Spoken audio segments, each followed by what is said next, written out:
Howdy, y'all. Welcome back to Volume 2 of What Did Confucius Actually Say? In our last episode on Confucius, we talked about the fact that his real name was Kong, and that he is known as Master Kong in Chinese literature. Our last volume on Master Kong was fairly introductory in nature, but there are many more sayings and interactions in the Analects that we need to consider. Master Kong lived well into his 70s, so he had a long life to draw from. And, as we've already seen, Chinese civilization, as we all learned in school, throughout antiquity, had a level of technology that was at the same level and often higher than what we see in Western civilization in antiquity. Now, part of this difference has to do with just brute force numbers. In our last volume on Confucius, we explored an ancient China from 500 BC,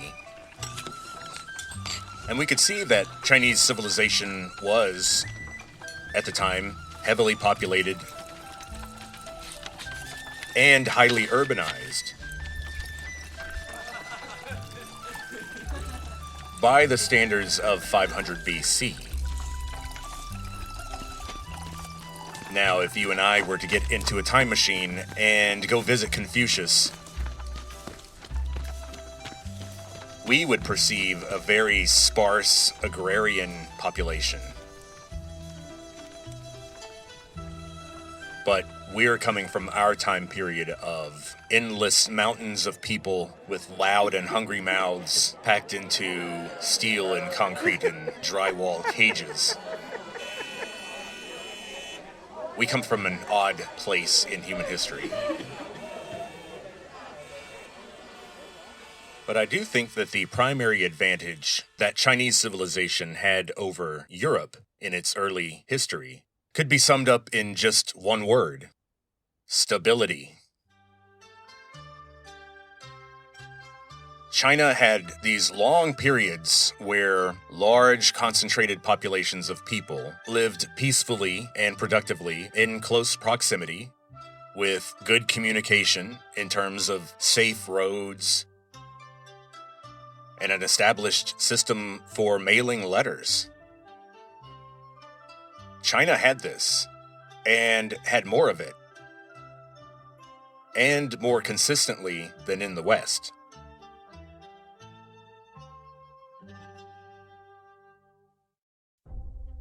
Let's consider Greco-Roman civilization, what you might consider peak civilization in antiquity, before the Middle Ages. You could claim that maybe from about 80 AD to 180 AD, the Mediterranean basin was one of those continuous zones of law and order, with some respect for free trade, enforcement of contracts, safe commerce, secure private property, and a mailing system. Citizens could travel and communicate freely,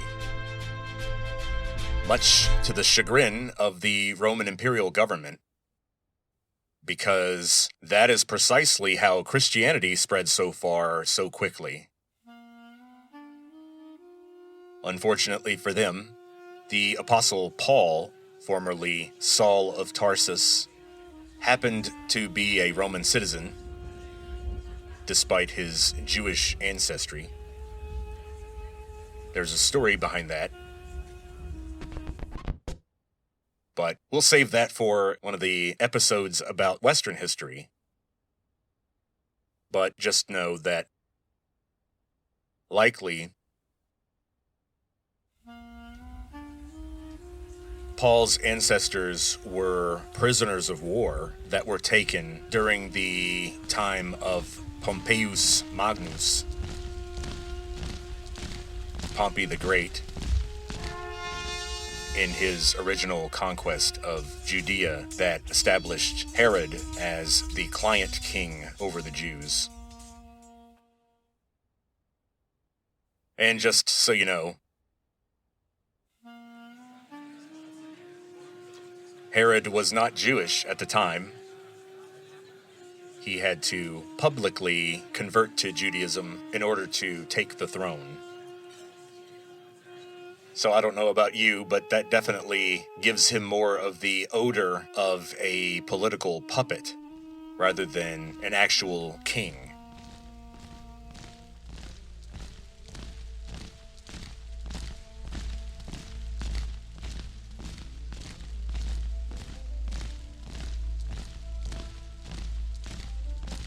But that period from 80 AD to 180 AD is incredibly influential on all of what remains of Western history.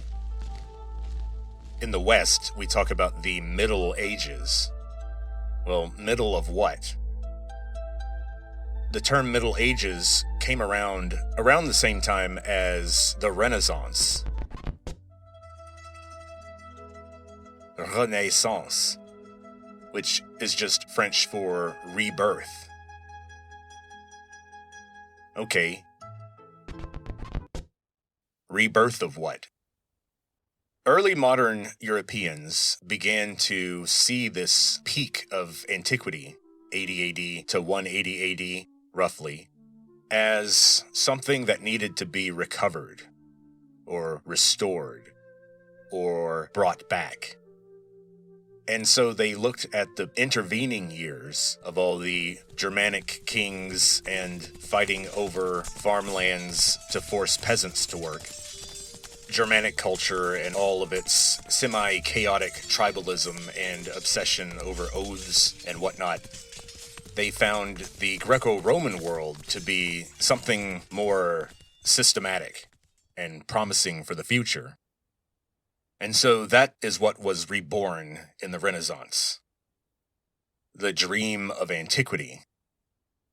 And this dream of antiquity was one stretch of time that was similar to multiple stretches of time in Chinese history. In the West, we experienced this peak of stability and connection and population under reasonably good leadership. And it appears that China enjoyed stretches of time like that much more frequently and earlier in its history. And so throughout Chinese history, there have been several stretches of extreme prosperity and stability and connection. Times when China was safe and unified and enjoyed all the same benefits as Rome at its peak. A single system of laws, measurements, free travel, quick, easy, reliable mail, relatively high levels of literacy compared to the uncivilized world, not compared to us, of course. Their rates of literacy would be extremely low by our standards. But remember that literacy and education were more focused on in the East than in the West.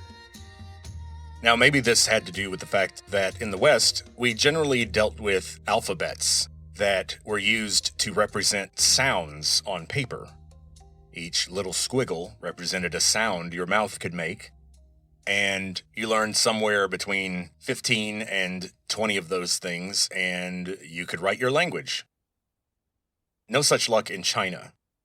By 500 BC, they had already firmly planted themselves on the track of using ideographs, little drawings that represented ideas and not just sounds.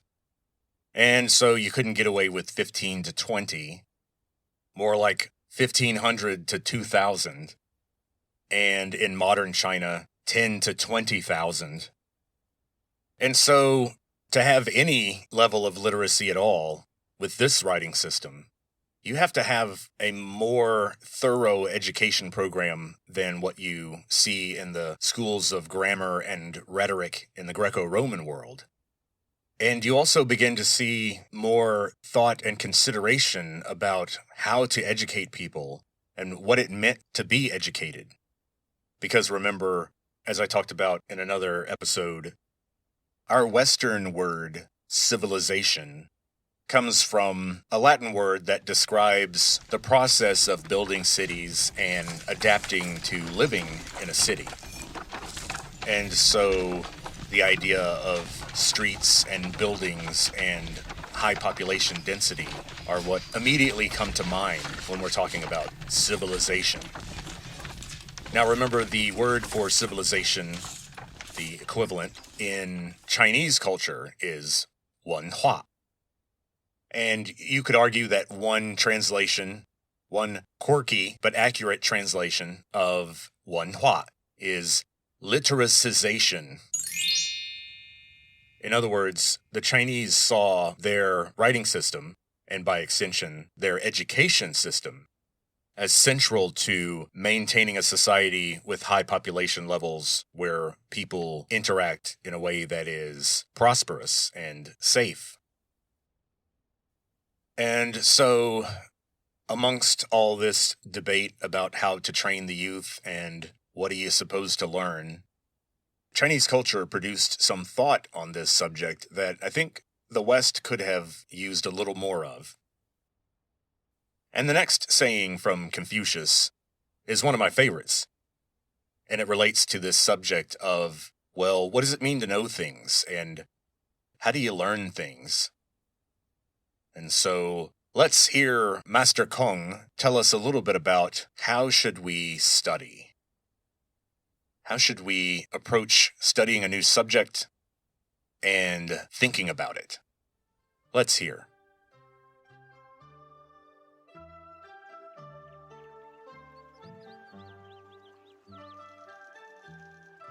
The master said, "To study without thinking is futile. To think without studying is dangerous."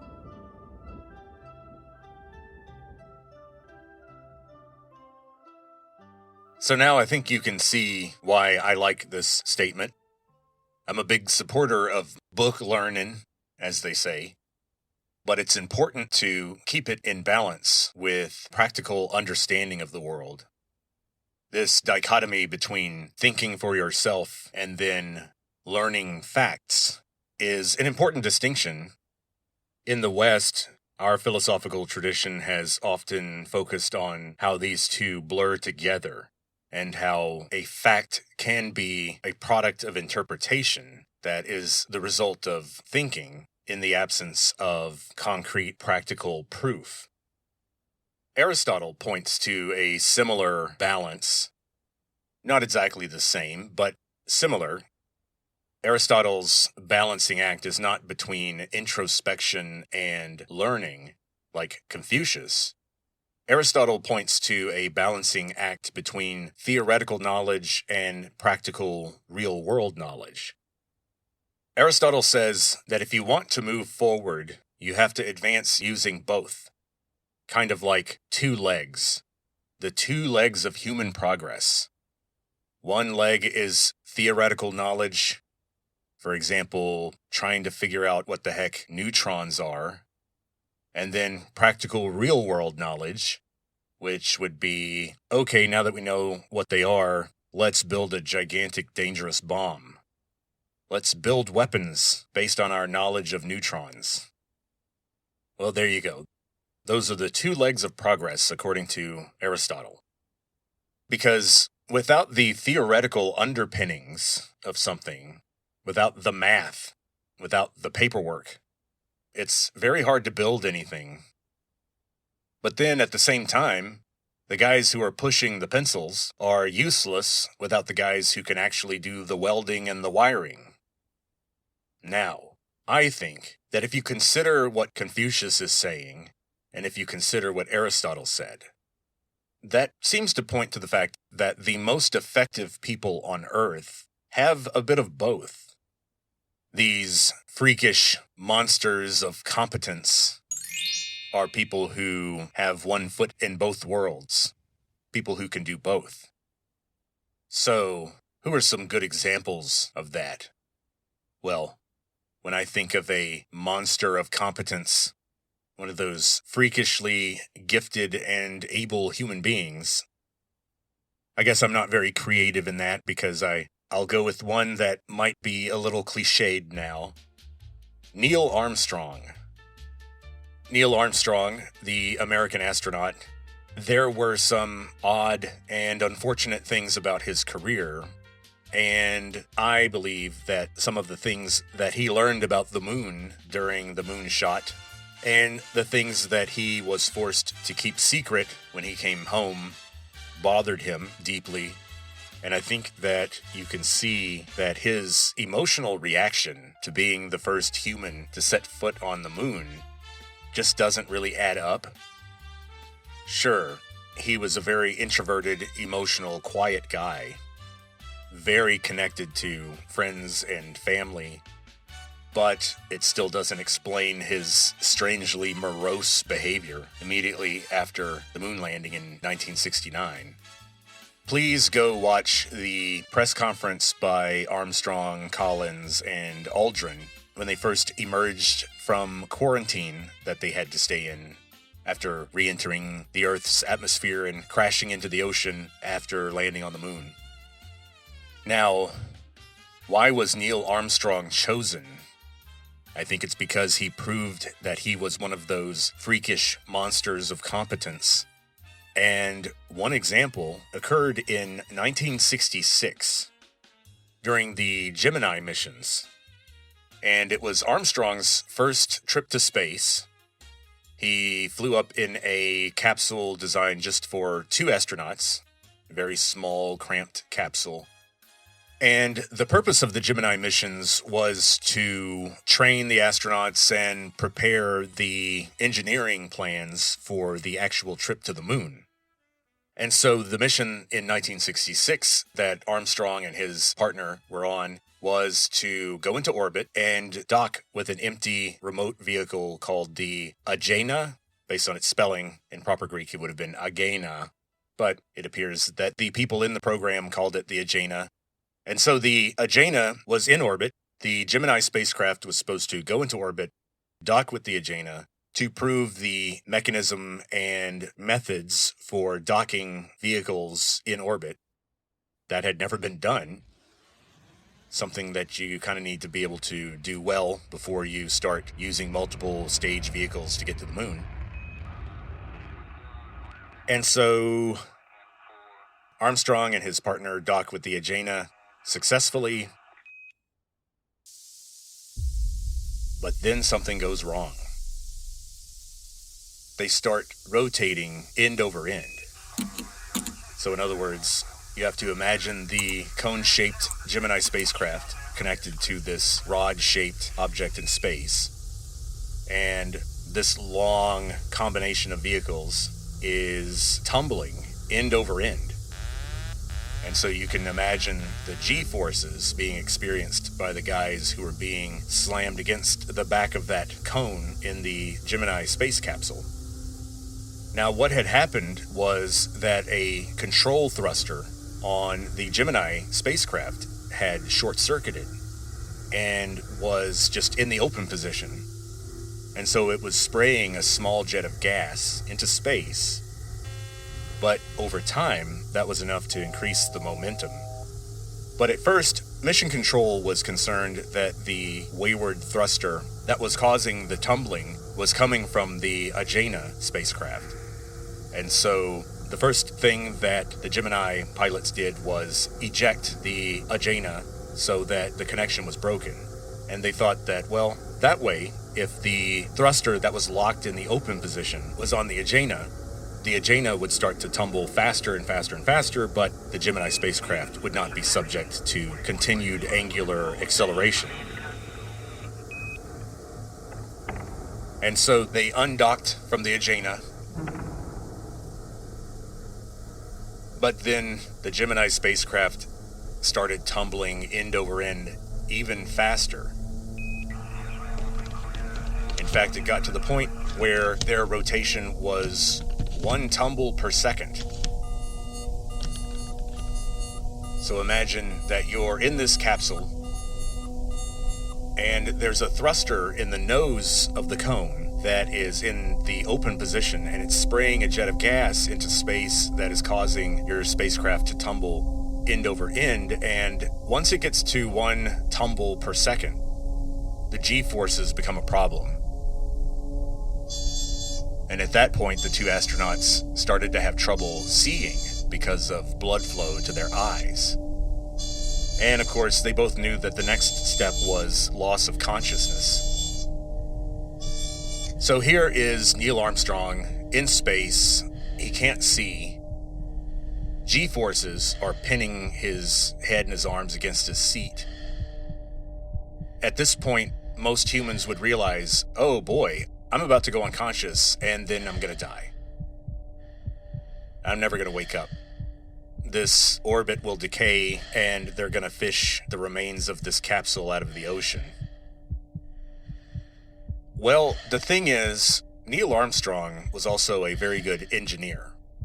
And not only was he a physical specimen who could maintain concentration and consciousness longer than a normal human, he also knew the wiring of the spacecraft.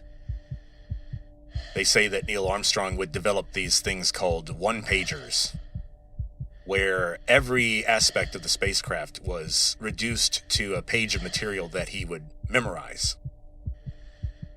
And so he did the thinking. He kept his head. Despite all of what was going on, he realized, well, if the tumbling accelerated after ejecting the Agena, that means the thruster that's out of control has to be on the Gemini spacecraft. Now, he was not able to reach up to the control panel to try to turn off the thruster because he knew the thing had activated without being asked to begin with and was an electrical short. And so the only solution was to find the fuse to that circuit, pull it, and that would shut off the thruster. So that is precisely what Neil Armstrong did, just using his memory of the layout of the wiring of the spacecraft just before losing consciousness at a point where he could no longer see. He pulled the fuse and stopped the acceleration. Now, of course, when you're tumbling in a vacuum, stopping the acceleration is just step 1. In a vacuum, they would continue to tumble at 1 tumble per second forever until the astronauts were dead. But Neil Armstrong then was able to, without using his eyes, find and activate a separate thruster control system that was not supposed to be activated yet until after this phase of the mission. Now, Neil Armstrong, by activating that, he required a mission abort at that point, but it was the only way to slow the tumbling down and stop the spacecraft from spinning and keep the astronauts alive. And so, beyond all reasonable expectations, Neil Armstrong saved his life and that of his partner, and the Gemini missions, and, you could argue, the lunar missions, the Apollo program, all in one step. Just because the man was a magnificent athlete, he had the great gut instincts of a test pilot, and he was also a good scientist and engineer in his own right.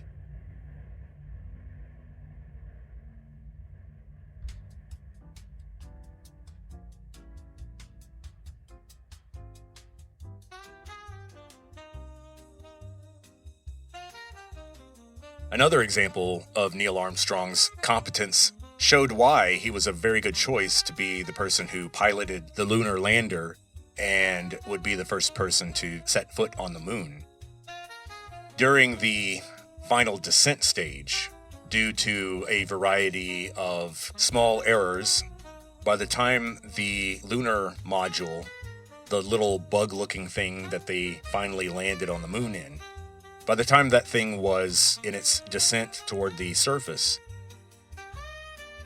they encountered a field of boulders that would create a dangerous area to land in.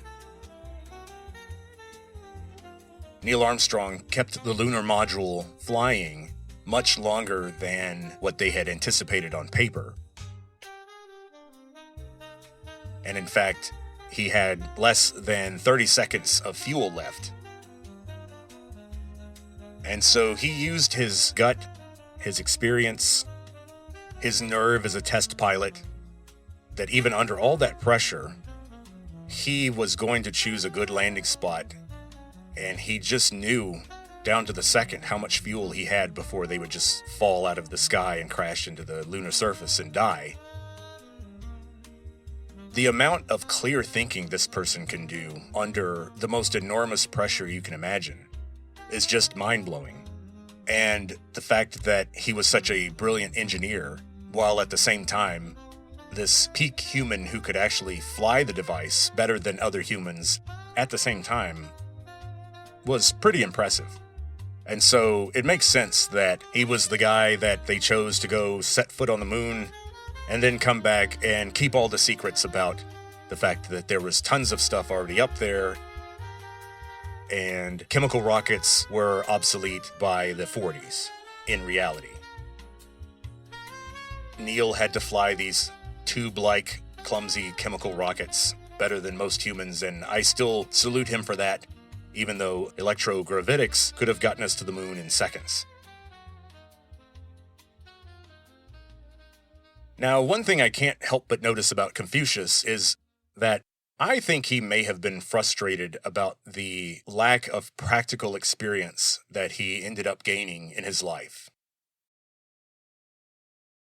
He did have appointments, and there are stories about decisions that he made. But it does appear that for most of his life, he was on the book end. He was the literature guy. He was the guy who knew the history. And here, in this next passage, we're encountering a Confucius from his younger years. By middle age, Confucius had come to prominence, and his disciples received political appointments. But until he was about 50 years old, he was regarded primarily as a theoretical, academic type guy. A learned guy, but not an up-and-coming functionary of the imperial system. And so the next analect reflects a conversation from Confucius's younger years before he had any appointments. And we'll see his attitude about how learned, bookish people relate to the government. Does everybody participate in politics? Even the guy in the library at 3 a.m.? As opposed to the bodyguard who watches the government officials during their meetings? Who is the government? Do we all matter? Let's hear.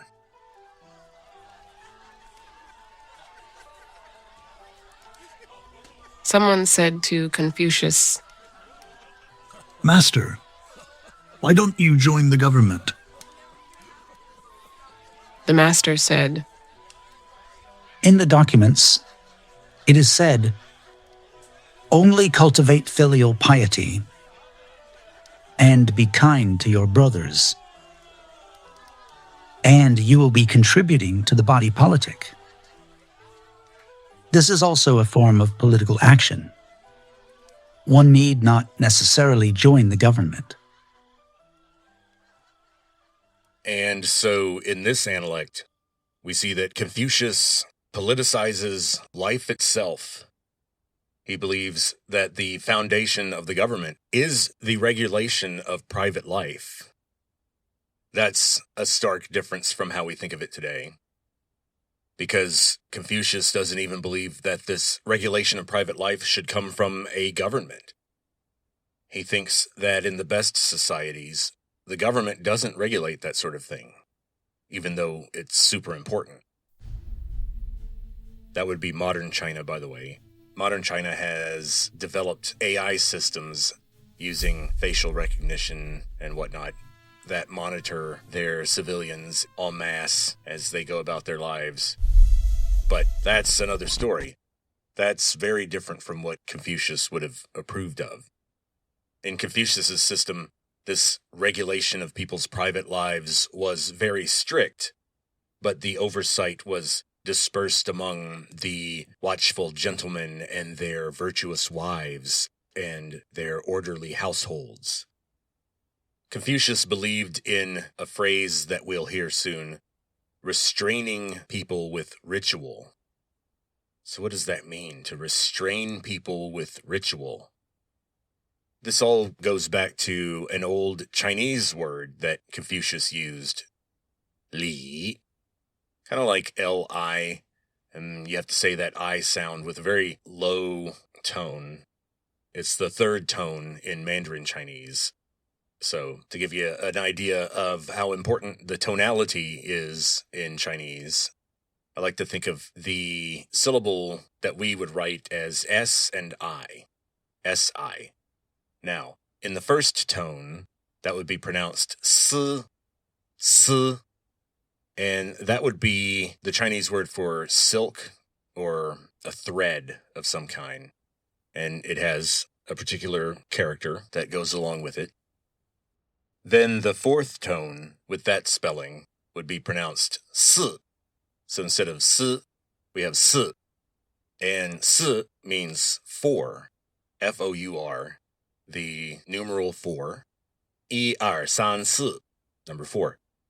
Now, if you were to pronounce that with the third tone, 死, that would mean death. And that very much has its own distinct character. And so you have to be very careful because 死 is a thread, 死 is the number 4, and 死 is death. And so similarly, there's one pronunciation of li that kind of refers to logic or reason. This would be a different one, and it refers to the proper form of something. And so what Confucius means by a ritual would be the proper way to make tea for a guest, the proper colors to paint your house, how you dress for official functions. We think of those things as little nitpicks that basically, unless you're in the military, that kind of thing doesn't matter. But for Confucius, he thought this was essential. And he thought that this was how you achieved this dispersed private regulation of people's lives.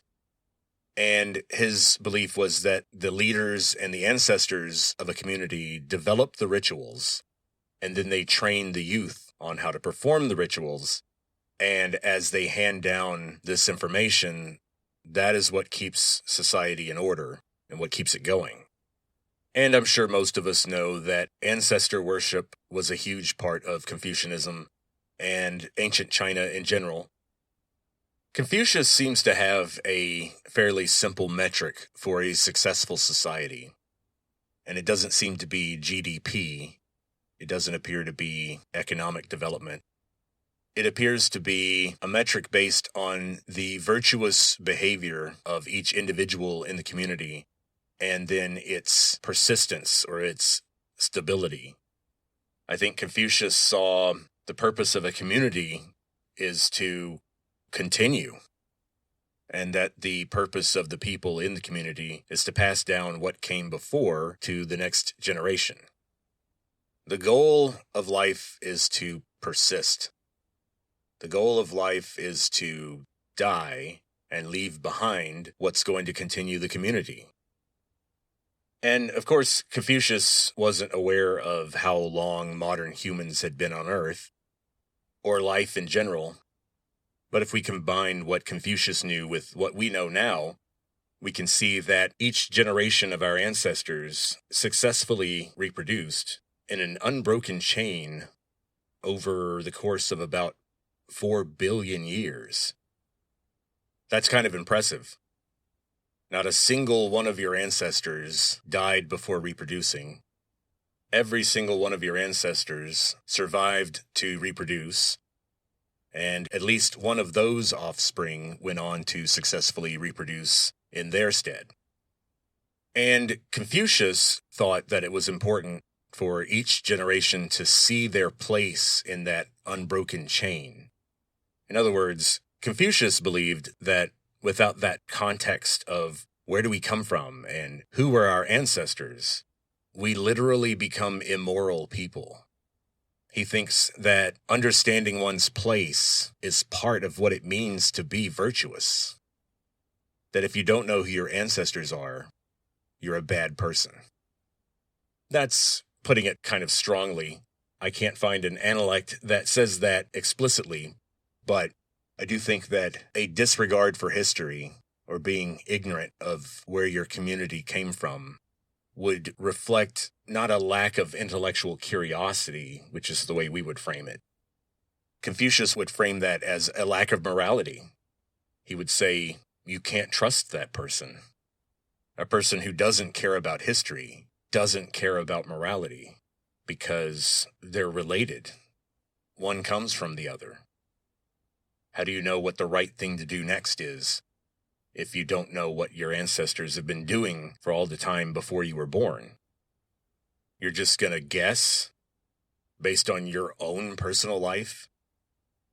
So 20 years in the 21st century overrides everything that was learned in the previous 4 billion years, or in the previous 200,000, or the previous 2,000.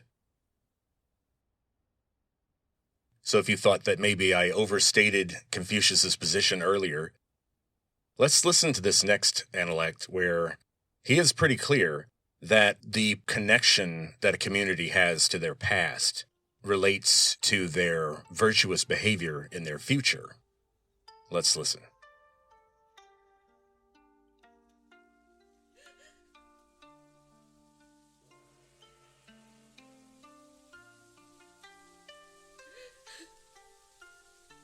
Master Zeng said, When the dead are honored and the memory of a remote ancestor is kept alive,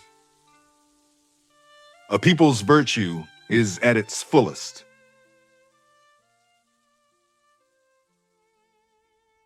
So the idea of going through life without understanding your history, without understanding the struggle of your ancestors, this was just plain evil to Confucius. I think there is some truth to this because of the attitude that grows out of this kind of study.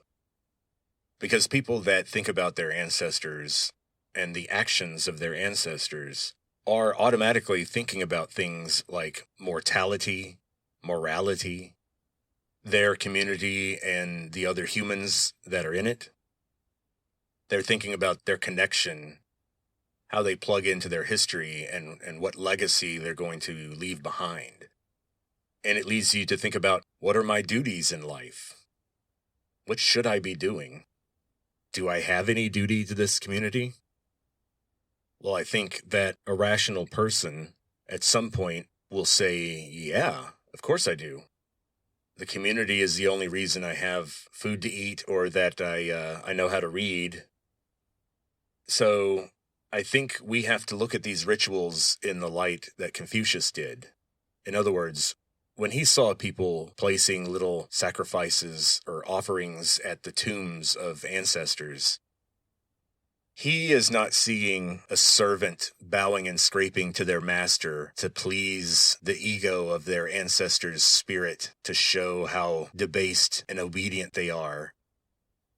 Confucius would say that, no, it's just a small recognition that we all stand on the shoulders of giants, and that the only way to become giants ourselves is through our community, through family, through associations, societies, rulers, institutions. These are the things that live on after us. These are the things that are bigger than us.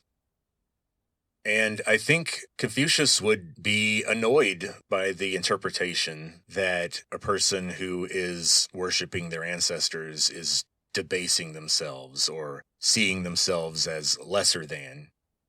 And I think if we look at the analects closely, we can see that Confucius wants a society where virtue is enforced spontaneously and in this everyday, diffuse kind of way.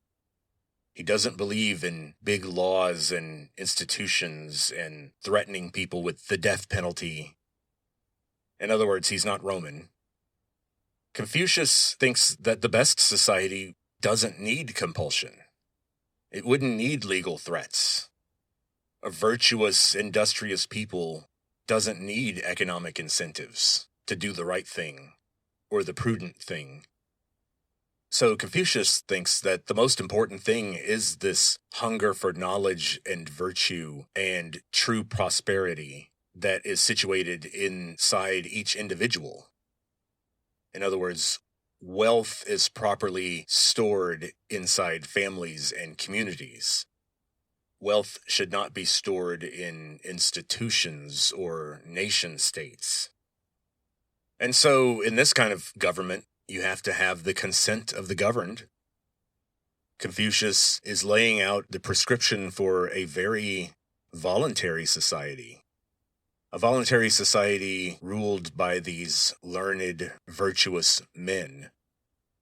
And so, how do these virtuous men manufacture this consent?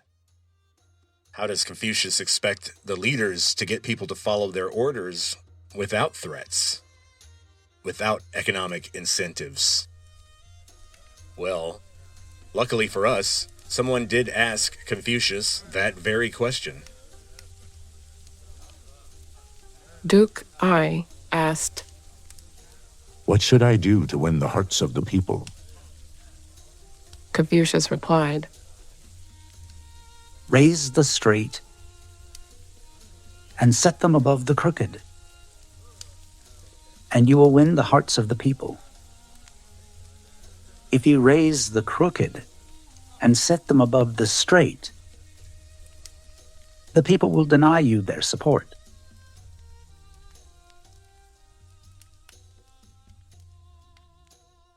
So here, Confucius is referring to what constitutional scholars might refer to as appointment powers.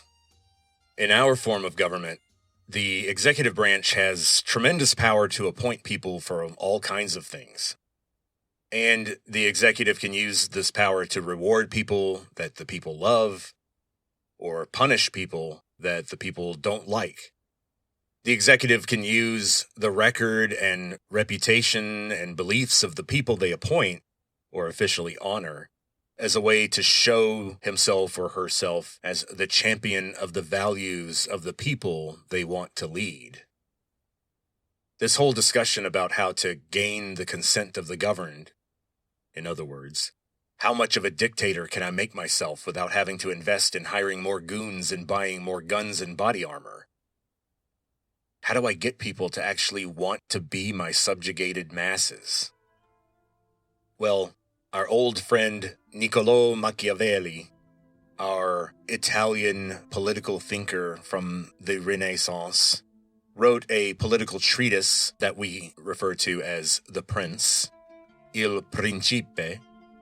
Now, in Il Principe, Machiavelli wrote about this very question, about how to get the consent of the governed.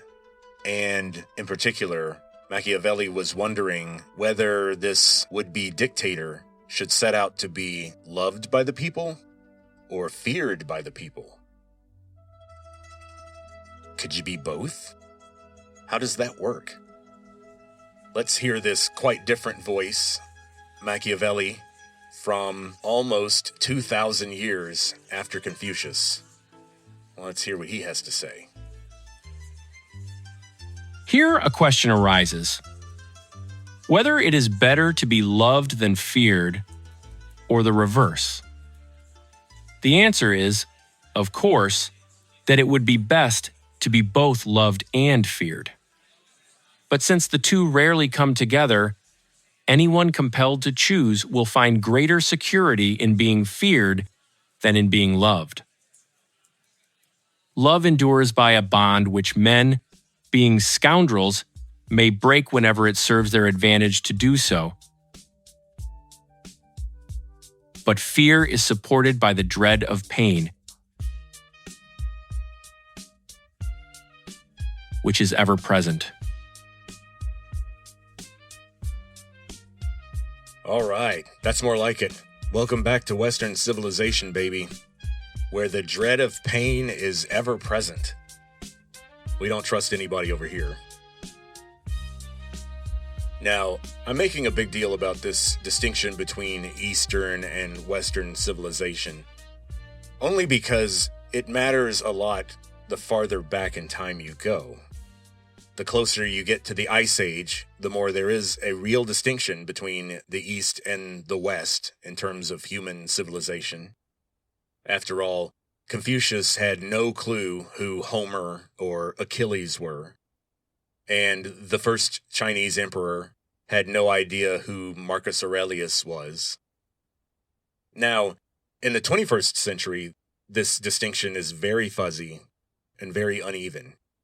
It's getting pretty much useless in the 21st century. Basically, we have a kind of uneven global civilization now, with regional pockets of dissent. And what do I mean by regional pockets of dissent? I'm talking about places like Saudi Arabia or North Korea, where you have highly coercive governments that maintain a kind of leaky dam that tries to keep the global civilization out with varied success. And for example, culturally, politically, and economically, Tokyo is more aligned with London than it is with Beijing.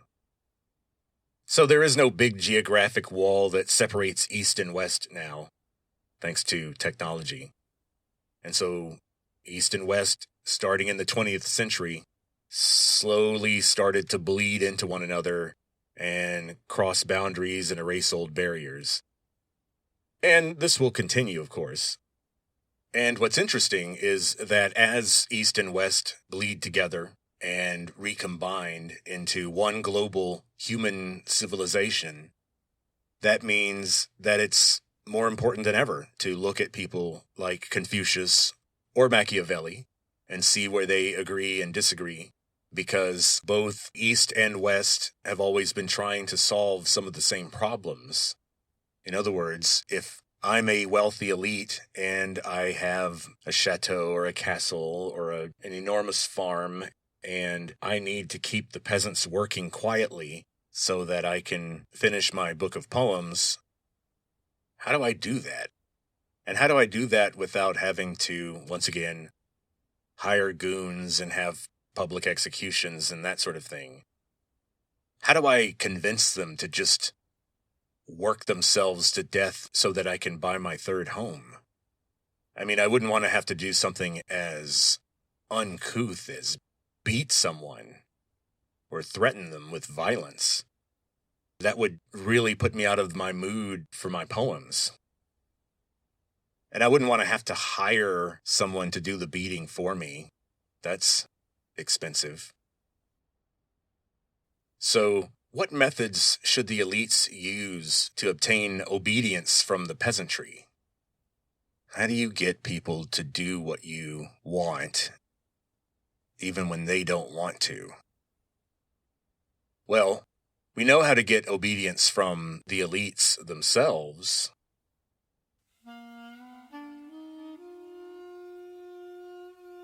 Blackmail works really well. But, they didn't know about the Caribbean, and Confucius didn't own any islands, so mass blackmail was not an option. So, how do you get obedience from the common man? What's the best method for that? Now, we know what the Romans thought, and as an extension, what Machiavelli thought. They literally believed in that old joke that became a meme that has the sign posted up in the workplace that says, "The beatings will continue until morale improves." That's pretty much what the Romans believed. They saw a nation-state as a ship, and the emperor was the captain. And when sailors got unruly, they had to be beaten with a cat o' nine tails on the deck in front of everybody. But what did Confucius think about this? what did Confucius actually say? Did he think you should go around threatening and beating people? Is this the Hagakure?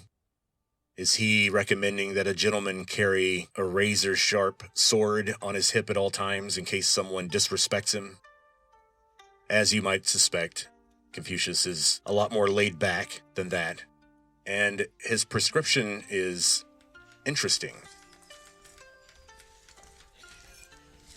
The master said, If you lead them by political maneuvers and restrain them with punishments, the people will become cunning and shameless. If you lead them with virtue and restrain them with ritual, then they will develop a sense of shame and a sense of participation.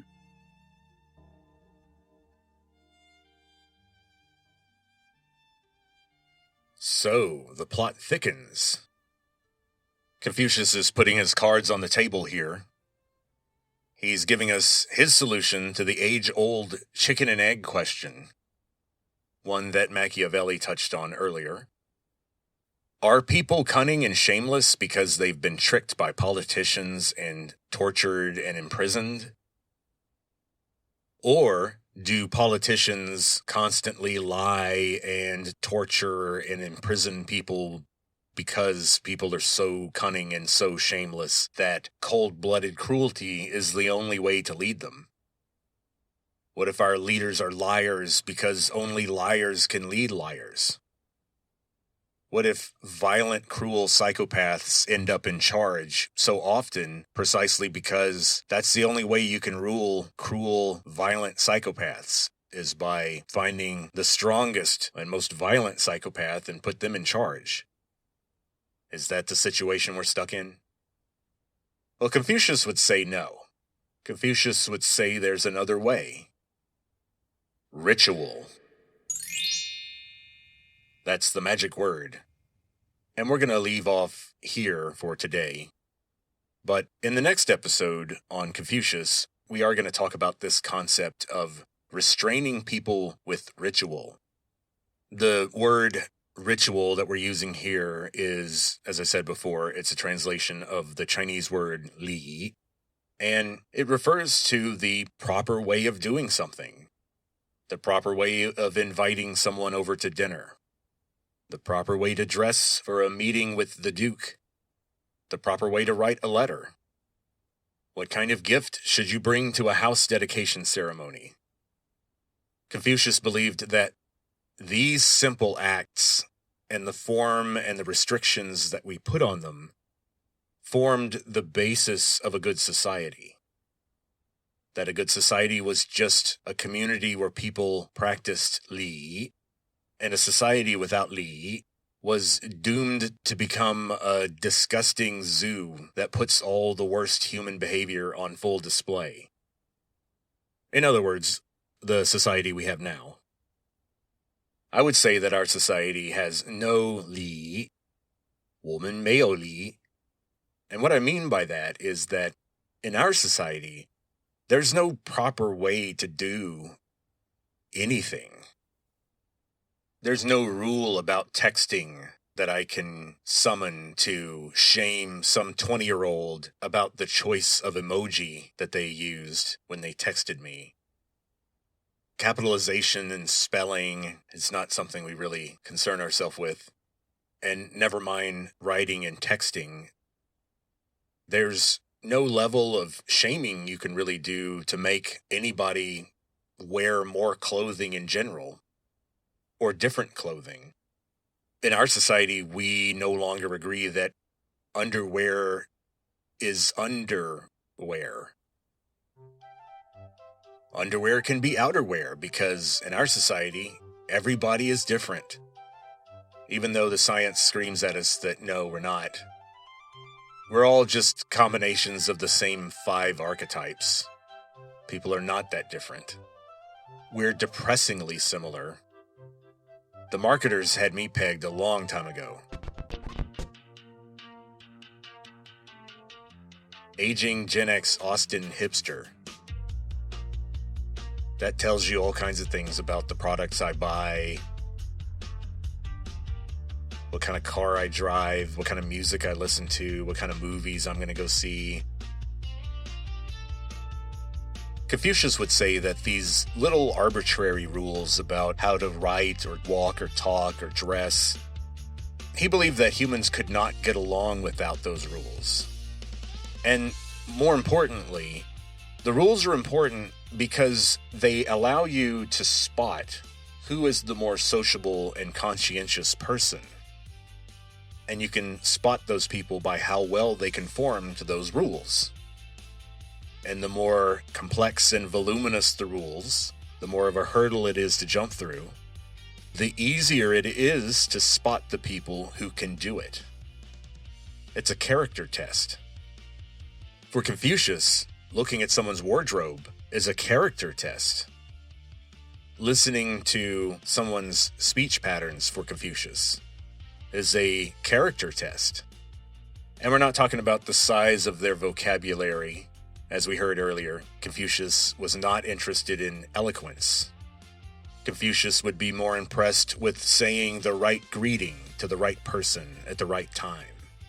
Something like remembering the name of the gardener and asking about the health of his wife. Things like that. For Confucius, that's what it's all about. Furthering the ritual.